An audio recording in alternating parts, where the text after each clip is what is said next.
Not long after you leave the Denver skyline heading north on I-25, you come into Weld County, Colorado's third largest county, covering over 4,000 square miles. From placid fishing ponds at St. Vrain State Park to pink sunrises over Pawnee National Grassland, if you've been here for a while, you know Weld County is a community unlike any other. It's where people come together to find lasting solutions to complex problems, and that's where United Way of Weld County comes in. As a local United Way chapter, United Way of Weld County is the collective impact hub for the region. That means United Way plays a unique role in bringing businesses, nonprofits, volunteers, government agencies, and neighbors together to create lasting change in the community. If you've read our newsletter, you know the pages are bursting with stories and glimpses into the many projects that are happening all over northern Colorado. And that's actually why we wanted to start a podcast. We wanted you to be able to hear from some of the folks making it happen in their own voice and to share more of the tales that may not make the news but are still really worth knowing. These are stories that have uplifted and moved us and what keep United Way and our partners going. And if you don't live here, these are also the stories that will remind you what can happen when people come together for good. The word weld means to join together, and at the heart, that's what United Way is ultimately about. It's about welding together community and friendship and service in a large county with a small town feel. So welcome to the Weld Together podcast. I'm Diana Smith, a friend of United Way, and I will be your host. Today, for our first episode, I'm very glad to welcome the CEO of United Way of Weld County, Melanie Woolman. She's going to give us a behind-the-scenes peek into United Way, and you'll hear from her more of what is at the root of some of the stories you're going to be hearing from us. It's absolutely my pleasure to cut the ribbon on our podcast together. So without further ado, let's dive in. Welcome, Melanie. Thank you so much for joining me for this introduction to our new podcast. Hello, Diana. Thanks for having me and for doing this. I'm excited to get this going. I am so excited to get this going. We have already recorded a few of our podcast episodes that are going to be coming up soon, and already so much is coming from those conversations. I'm convinced I get to interact with the best people in this community. I think I've got the best job. I'm convinced. That's funny because I was going to say, I think I have the best job because I get to interview them, but we're both talking to some really amazing people. Yeah. For folks who may be new to United Way, can you give us a brief introduction? What is United Way of Weld County? Yes. So we are a local nonprofit here. It was actually established in 1940. Some iteration of United Way of Weld County has been operating in this community to connect people, improve lives, and really better the community, right? Our mission is to build powerful partnerships that bring about that lasting community-wide change. And, the heart of it is that we are connecting people and making sure that people are, have what they need to live a really meaningful life. So Weld County is in northern Colorado, and it's a big county. It's 4,000 square miles, which is about the size of half of the state of New Jersey. It's a vast amount of space. Yes, and let me tell you, the first time I heard that, I was shocked. I'm from New York. So it is just bigger out west. And what that means is we've got a really diverse community, that we are trying to serve. Yes, people from all different edges of the county. And so there are people who live close to the mountains. There are people who are out there in the plains. There are people in the city, in Greeley. It covers such a diverse landscape as well as diverse people, doesn't it? It does. It's a beautiful community. I think you're right. I think people don't understand quite how big it is and, quite frankly, all that we have to offer. I think many people in the U.S. will recognize the United Way name, that United Way is a national organization, but the beauty of it is that it is organized and it runs locally and regionally. Is that the right way to say it? Yes, Every single United Way is its own separate legal entity. So United Way Worldwide does not get to come in and tell us what to do. I mean, they have very broad guidelines. They tell us we have to focus on human services. Like, well, you can define that about a million different ways. So That's the beauty of it is that every United Way gets to do and respond to what their specific community needs. And now, of course, there's overlap, right? Housing, food security, transportation. There's some of these things that are very common challenges, not only across the state, but across the entire nation. So there's certainly some commonality, and that leads to strength and, momentum, the ability to learn from others, that kind of thing. But we are hyper local. We have an amazing board of directors that serves this organization and our community. Many of them have been in leadership positions, have accessed services before, where we've got a current board member that got familiar with United Way because she needed a bit of help with childcare and didn't know what to do. So she turned to United Way, right? So we've got leaders on our board in this community that know and love Greeley and Weld County. And that is the beauty of United Ways, is that we do get to be local. We get to make our own decisions. The money that's raised here stays here. So I really, really appreciate that about the United Way structure and network. Yeah, and I think the other thing that I continually hear, because I've been interviewing people who are connected with United Way of Weld County for a couple of years now for our newsletter. And one of the things that is amazing about United Way, having been there for so long, is that some of the volunteers, some of, as you were saying, board members, staff, partners that United Way works with, some of them have been involved with United Way for decades. Yes, yes. I am blown away often by the depth of knowledge and like that history. So I'm a little bit of a history buff. If I could have done anything with history, I would have majored in history in college.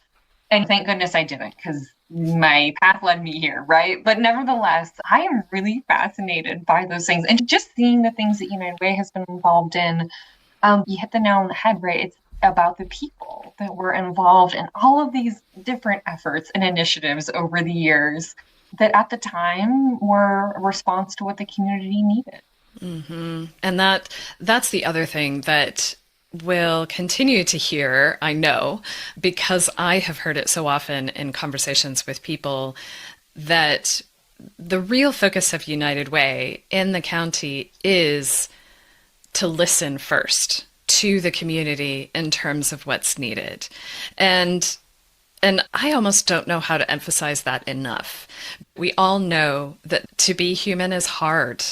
And so many of us, most of us, are going to fall on some kind of challenge or difficulty at some point. And what's beautiful is the way that humanity rises to meet the need. And nonprofits will form in order to meet those needs. But not all nonprofits will stop to ask the person in need, tell me more. What's going on, and to really listen and to learn about the intricacies of what's happening on the ground, and then respond from that information and from that data, in fact. And that's what United Way is always doing. All of the things that United Way does actually have been requested by the community. Is that right? Yep. Yep. I don't think that there's ever been like, I'm truly trying to think if there's ever been a decision that didn't have, honestly, like from a staff perspective, at times I'm like, we're gonna get more feedback. To take some time, right? At some point, Yes. all right, let's go. We know what the need is. Let's go. Let's move. Let's do. That's perhaps a little bit of that New Yorker in me. Let's get going. But yes, I truly everything that I can think of that we've done, and I'll use the perfect example is the early childhood work. Way clear back in the year 2000, the Colorado Children's Campaign was doing the Kids Count presentation here to some community stakeholders in Weld County. For those that don't know what that is, it just is a presentation of data around how children and youth are faring across the state. They do statewide data, and then they break it out by county.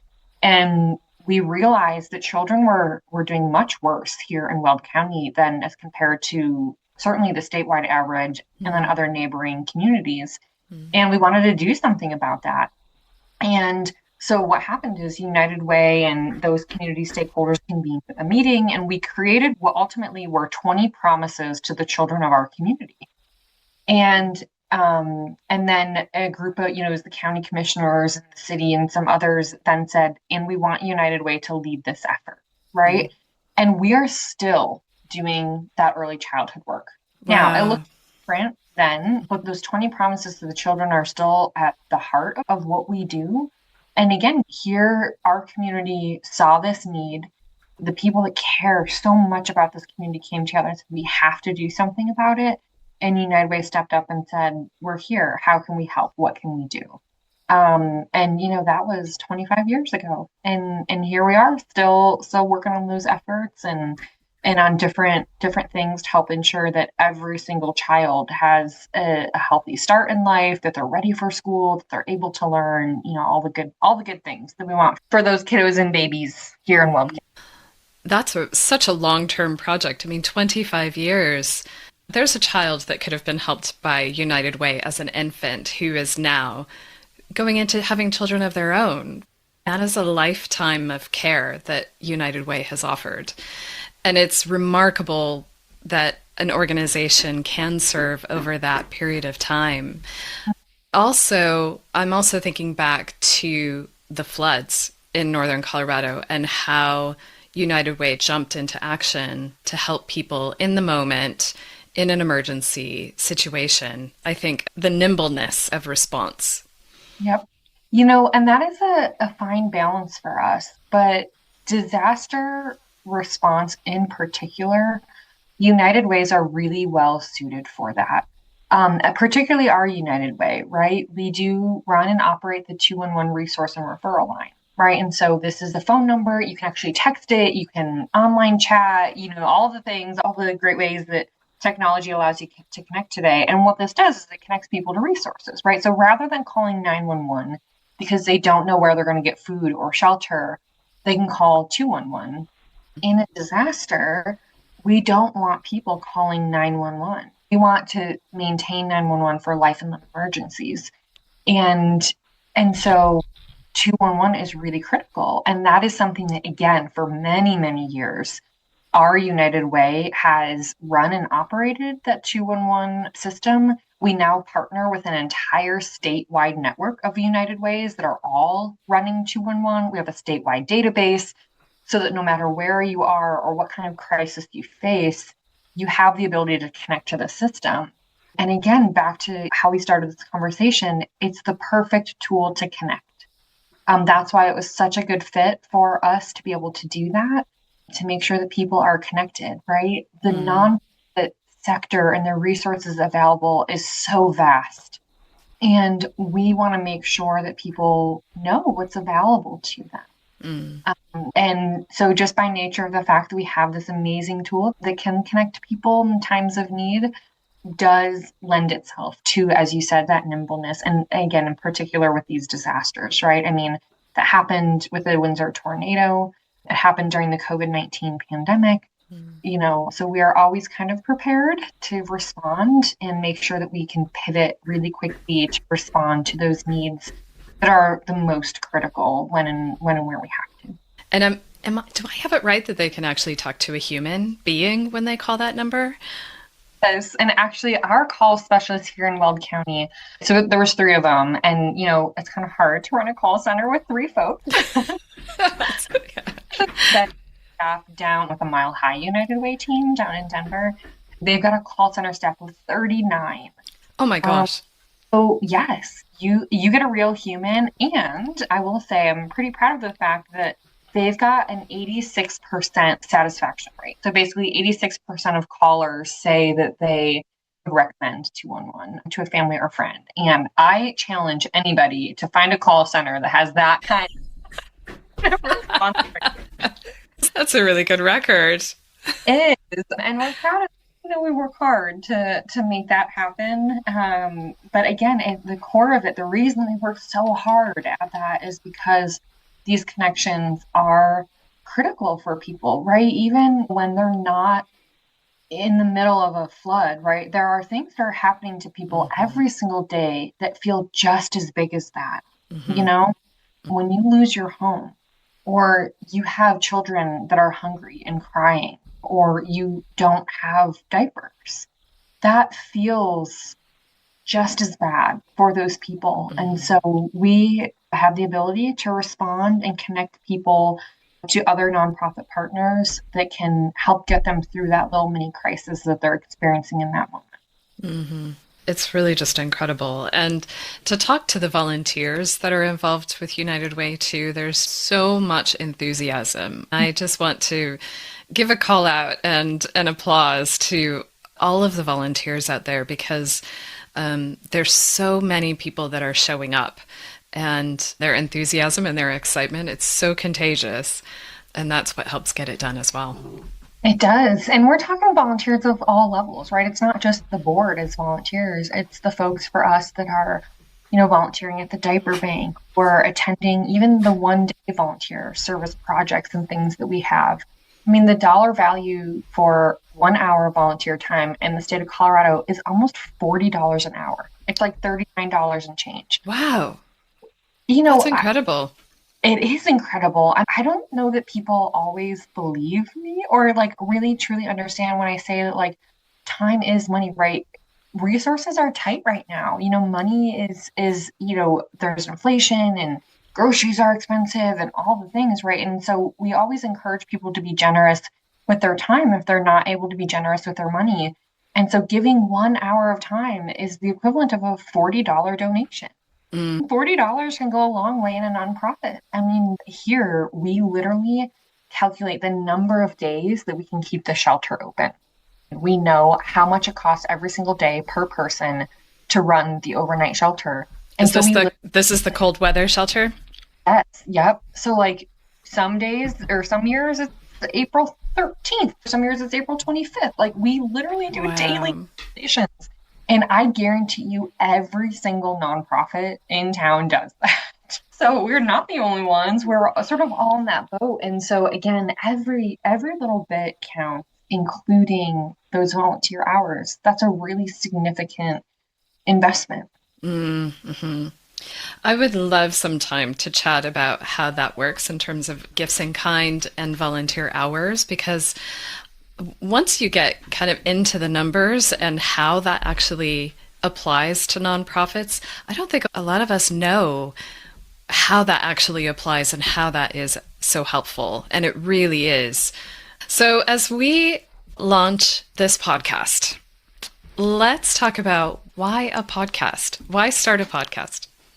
It's funny. I sort of knew this anecdotally, right? I had heard this over the years of my employment with United Way. People, they're like, oh, yeah, yeah, United Way, we love you, but like, we don't really know what you do.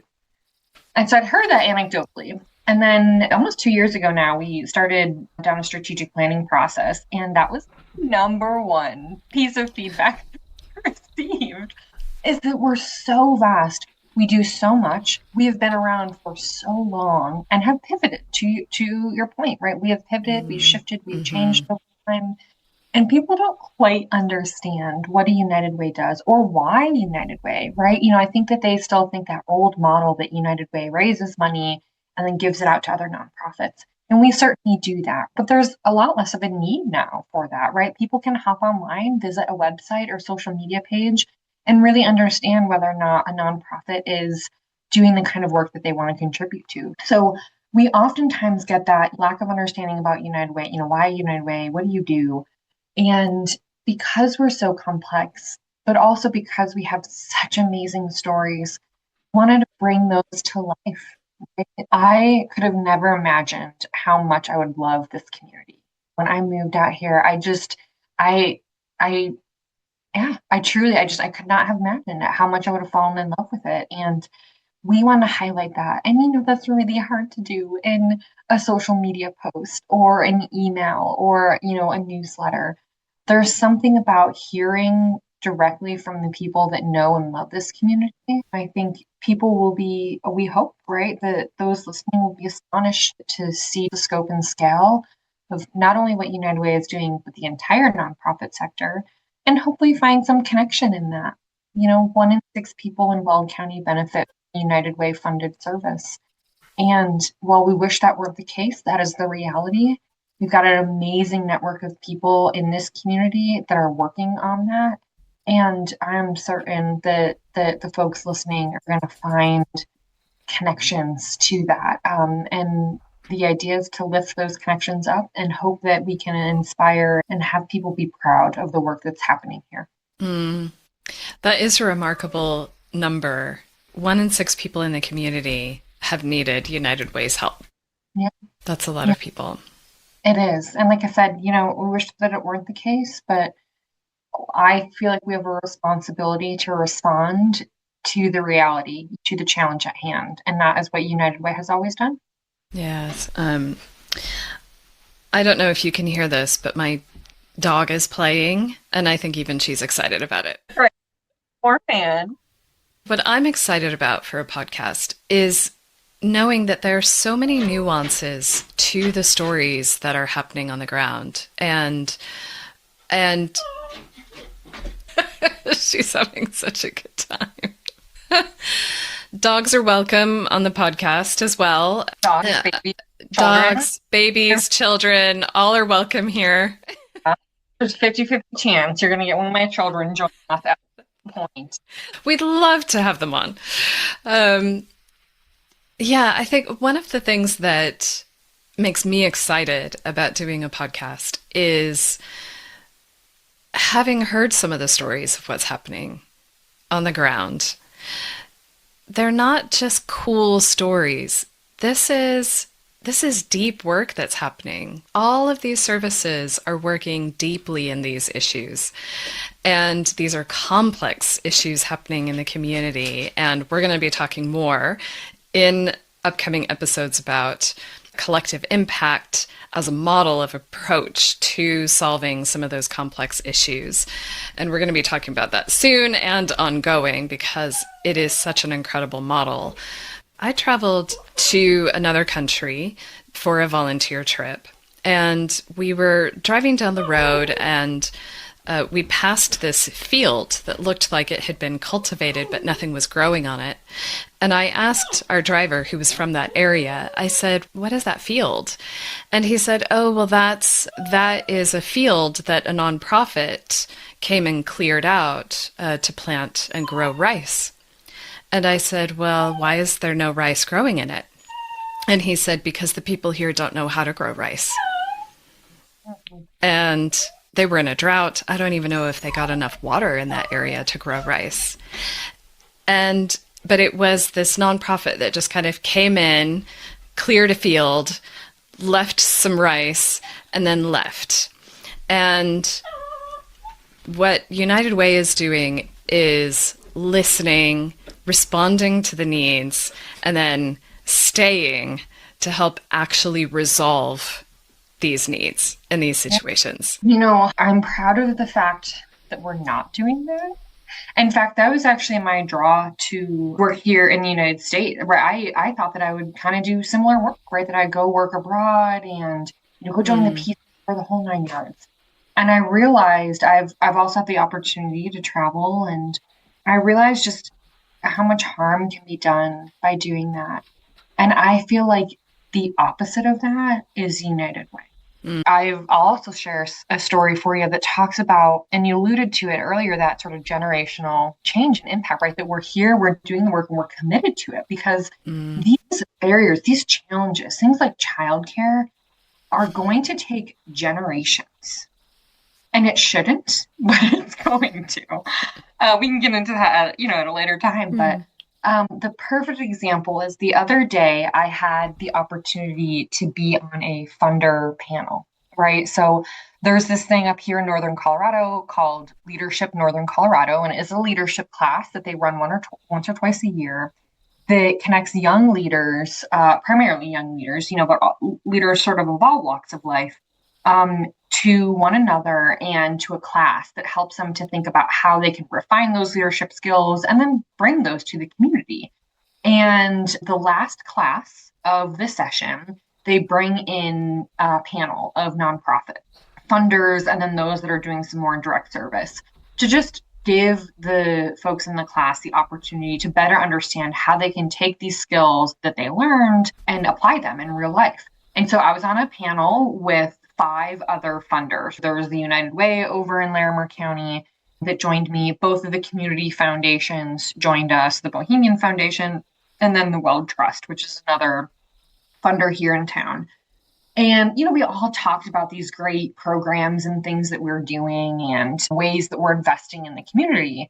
And the Weld Trust, they talked about this scholarship program that they have. It's called Bright Futures, where every single high school graduate receives some funding towards post-secondary education, even if it's like a certificate program, right? It doesn't have to be 2-year, 4-year college, right? But they receive funding for that. And then I had mentioned the childcare work that we do, and in particular, the Paso Institute, which is a program that we've been running since 2009 that helps monolingual Spanish-speaking only households, primarily women that are caring for young children, how to make sure that they're doing it in the way that really drives early childhood development. We want to make sure that children aren't just being sat in front of a TV. We want to make sure that they're outside and learning and playing with Play-Doh and, all the things that we know help children to get ready for school.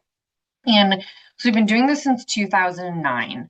And I talked about it because we are now at a point where we're such experts in this programming that we were recently highlighted in a statewide Bright Spot report. We're helping other communities to understand how they might be able to implement this. At one point, Sesame Street Workshop came out and learned from United Way County about this. We do a great job at this work.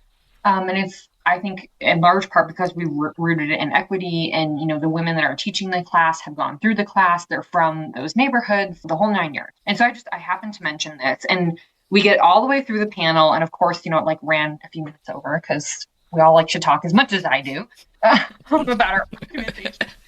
This gentleman stood up in the back of the class, and he is up at CSU getting his master's program.